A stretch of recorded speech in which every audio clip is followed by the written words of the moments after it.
Marshall College is a private residential coeducational college with a total undergraduate population of 1,900 students. The guided inquiry pedagogies described are used in some sections of our introductory chemistry course and in our physical chemistry course. Only one type of introductory chemistry course is offered. Students enrolled in this course include potential chemistry, biology, and other science majors, pre-medical students, and a few students fulfilling a college distribution requirement. Each guided inquiry section has about 25 students. For the past 5 academic years, these general chemistry sections have been taught in a student-active learning environment using cooperative learning techniques. Guided inquiry courses are very different from the traditional chemistry classroom. No lectures are given during the 3 50-minute class periods per week. Rather, students work in groups or on a series of activities designed to enable them to develop and understand chemical concepts. The instructor moves among the groups as a facilitator. The students form hypotheses and analyze data, leading to further refinements of the hypotheses and to formulations of chemical concepts. When K is greater than 1. No, K It's favorable. I know delta G, when delta G is positive, it's favorable. When delta H is negative, it's favorable.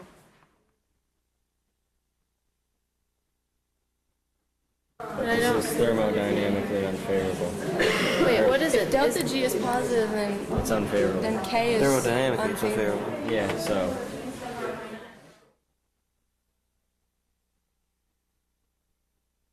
But we want it to be favorable. This is favorable. Oh, sorry. So delta H is less than 0. So it would be number A. Letter A.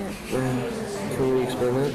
Because when delta, it has to be favorable. So in order to be favorable, delta H has to be negative, and delta S has to be positive.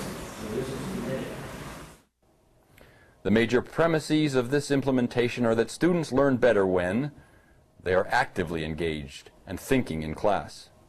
They construct knowledge and draw conclusions themselves by analyzing data and discussing ideas. They learn how to work together to understand concepts and solve problems. The instructor serves as a facilitator to assist in the learning process. The instructor answers no question that the students can reasonably be expected to answer themselves. I think you should answer this question based on whatever you know already. I mean, I'm not going to tell you what the answer is. Each class begins with a 5-minute quiz on the previous day's material.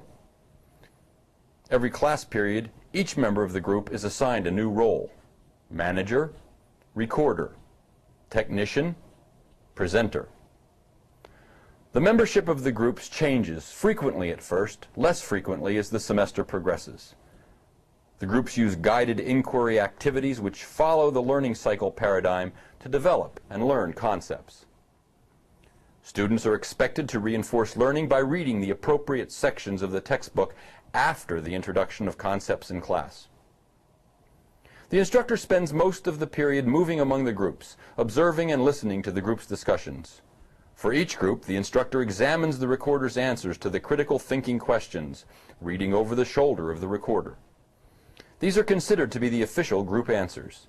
A copy of these answers is submitted at the end of each class period for the instructor's perusal.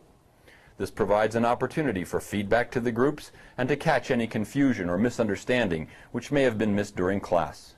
If the instructor finds the students are proceeding at an adequate pace and they are demonstrating sufficient understanding, no intervention is needed. After staying for a brief period of time and listening to the group interactions, the instructor moves on. Occasionally, a question may be posed to one or more of the group members to make sure that he or she understands a concept, or to elicit a verbal explanation of a group answer which may be correct. If one or more of the answers to critical thinking questions is incorrect, the instructor must make a decision whether to intervene or not. There is a strong temptation to intervene, but this should be avoided if possible. Students learn best and retain information longer if the group working together discovers the answer. Telling the students the correct answer has little benefit. Often the students will encounter a seeming contradiction or conflict at a later point in the activity and thereby uncover their own error. We have found that it is possible to teach the same content as we did in our previous mode of instruction. We have observed an across-the-board improvement in student performance. The percent of students receiving an A has risen from 19 to 24. The percent of students receiving a D, F, or withdrawing from the course has fallen from 22 to 10. We believe this is the case because students who are active and involved in a classroom find it difficult not to learn something.